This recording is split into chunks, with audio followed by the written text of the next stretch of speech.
اعوذ باللہ من الشیطان الرجیم بسم اللہ الرحمن الرحیم السلام علیکم ورحمۃ اللہ وبرکاتہ۔ میرے عزیز بھائیو بہنوں اور بچوں، حضرت عمر بن خطاب رضی اللہ تعالی عنہ نے روم سے لڑنے کے لیے ایک فوجی دستہ روانہ کیا۔ اس دستے میں ایک نوجوان صحابی عبداللہ بن حذیفہ بن قیس السہمی رضی اللہ تعالی عنہ بھی تھے۔ مسلمانوں اور کیسر کی فوج کے درمیان لڑائی نے طول پکڑ لیا۔ کیسر مسلمانوں کی بہادری اور ثابت قدمی پر حیران ہوا اور حکم دیا کہ مسلمانوں کا کوئی جنگی قیدی ہو تو حاضر کیا جائے۔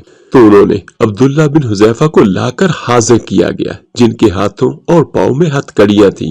کیسر نے ان سے بات چیت شروع کی تو ان کی ذہانت سے حیران رہ گیا۔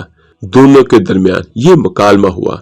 روم کا بادشاہ کیسر کہنے لگا کہ عیسائیت قبول کر لے، تمہیں رہا کر دوں گا۔ تو حضرت عبداللہ رضی اللہ تعالیٰ عنہ کہتے ہیں، نہیں قبول کروں گا۔ کیسر عیسائیت قبول کر لے، آدھی سلطنت تمہیں دے دوں گا۔ عبداللہ نہیں، کیسر عیسائیت قبول کر لے، آدھی سلطنت بھی دوں گا اور تمہیں حکمرانی میں شریک بھی کروں گا۔ تو یہ سن کے حضرت عبداللہ رضی اللہ تعالیٰ عنہ کہتے ہیں، اللہ کی قسم اگر تم مجھے اپنی پوری سلطنت، اپنے آباء و اجداد کی سلطنت، عرب و عجم کی حکومتیں بھی دے دو تو میں پلک جھپکنے کے برابر بھی اپنے دین سے منہ نہیں موڑوں گا۔ سبحان اللہ۔ تو اس کی یہ بات سن کے بدبخت کیسر غضبناک ہوا اور کہنے لگا، میں تجھے قتل کر دوں گا۔ تو حضرت عبداللہ رضی اللہ تعالیٰ عنہ کہتے ہیں کہ مجھے قتل کر دے۔ کیسر نے حکم دیا کہ اس صحابی کو ایک ستون پر لٹکا کر ان کے آس پاس تیروں کی بارش کی جائے، صرف ڈرانے کے لیے۔ پھر اس کو عیسائیت قبول کرنے یا موت کو گلے لگانے میں سے کوئی ایک بات کا اختیار دیا جائے۔ یہ سارا کچھ بھی ہو گیا، تیروں کی بوچھاڑ بھی کی گئی، لیکن حضرت عبداللہ رضی اللہ تعالیٰ عنہ نہیں مانے۔ پھر جب کیسر نے دیکھا کہ اس سے بھی بات نہیں بنی اور وہ کسی حال میں بھی اسلام کو چھوڑنے کے لیے تیار نہیں، تو حکم دیا کہ ان کو قید میں ڈال دو اور کھانا پینا سب بند کر دو۔ حضرت عبداللہ بن حذیفہ کو کھانا پینا نہیں دیا گیا، یہاں تک کہ پیاس اور بھوک سے موت کے قریب ہو گئے۔ تو کیسر نے حکم دیا کہ ان کو شراب اور خنزیر کا گوشت ان کو پیش کیا جائے۔ جب حضرت عبداللہ بن حذیفہ رضی اللہ تعالیٰ عنہ نے یہ دیکھا تو کہا، اللہ کی قسم مجھے معلوم ہے کہ میں پریشان ہوں، جس کے لیے یہ حلال ہے، مگر میں کفار کو خوش کرنا نہیں چاہتا۔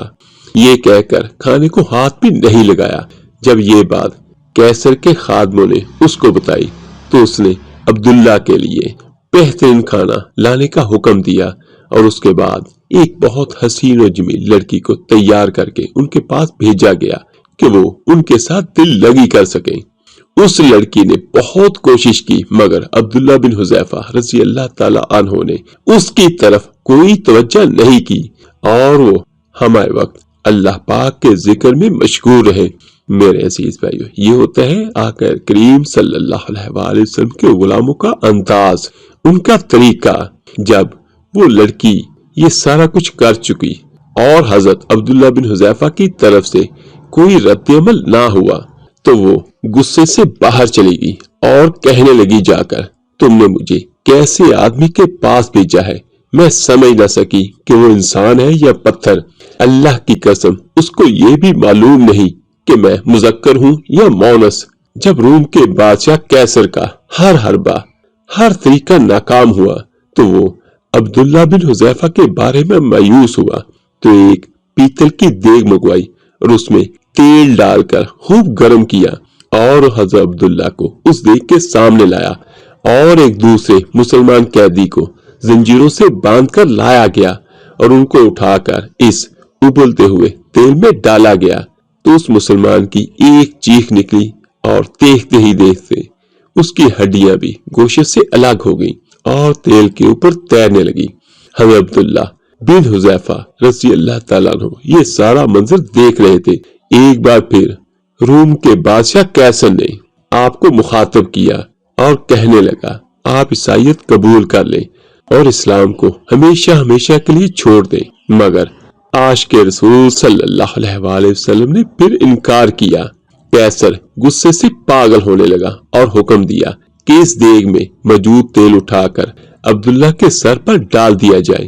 جب قیصر کے کرندوں نے دیگ کھینچ کر حضرت عبداللہ کے قریب کی اور اس کی تبش کو عبداللہ نے محسوس کیا تو وہ رونے لگے اور ان کی ان خوش نصیب آنکھوں سے آنسو ٹپکنے لگے جن آنکھوں نے رسول اللہ صلی اللہ علیہ وسلم کا چہرہ انور دیکھا تھا۔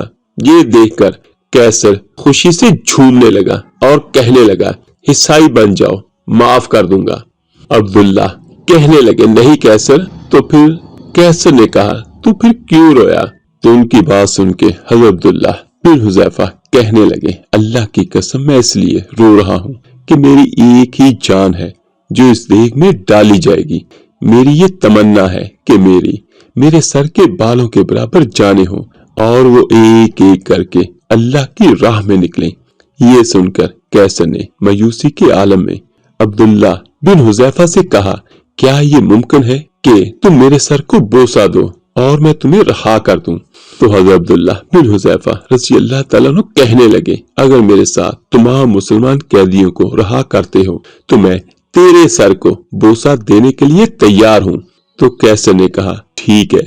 تو عبداللہ بن حذیفہ نے اپنے ساتھ تمام دوسرے مسلمانوں کو رہا کرنے کے لیے اس کافر کے سر کو بوسہ دیا اور سارے مسلمان رہا کر دیے گئے۔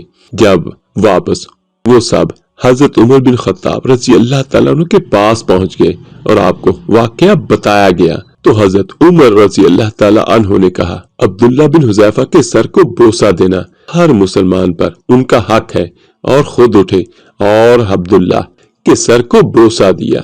میرے عزیز بھائیوں، دیکھیے اسلام ہمیں کیا سکھاتا ہے کہ جتنا مرضی لالچ ہو، جتنا مرضی آپ کو پیشکش ہو، ایون کہ جان سے بڑھ کے کوئی چیز نہیں، لیکن یہ دیکھیں کہ ان کا ایمان اور ان کی آقا کریم صلی اللہ علیہ وسلم سے محبت کہ انہوں نے کسی چیز کی طرف دیکھا تک بھی نہیں۔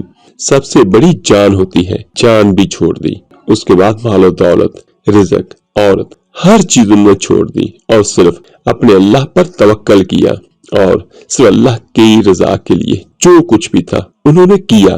تو یہ دیکھیے کہ اللہ تعالیٰ نے انہیں رہا بھی کروایا اور ان کے طفیل بہت سارے مسلمان بھی رہا ہوئے، اور یہ طریقہ ایک حصہ بن گیا کہ جو پکا اور سچا آقا کریم صلی اللہ علیہ وسلم کا عاشق ہوگا، ان سے محبت کرنے والا ہوگا، ان کا امتی ہوگا، وہ ان کے نقش قدم پر چلے گا اور اپنے ہر کام اسلام کے مطابق کرے گا۔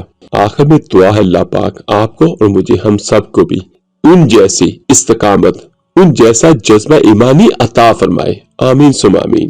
آپ میرے لیے دعا کیجیے گا، انشاءاللہ میں آپ سب بھائیوں اور بہنوں کے لیے ضرور دعا کروں گا۔ اللہ پاک آپ سب کا حامی و ناصر ہو۔ اللہ حافظ۔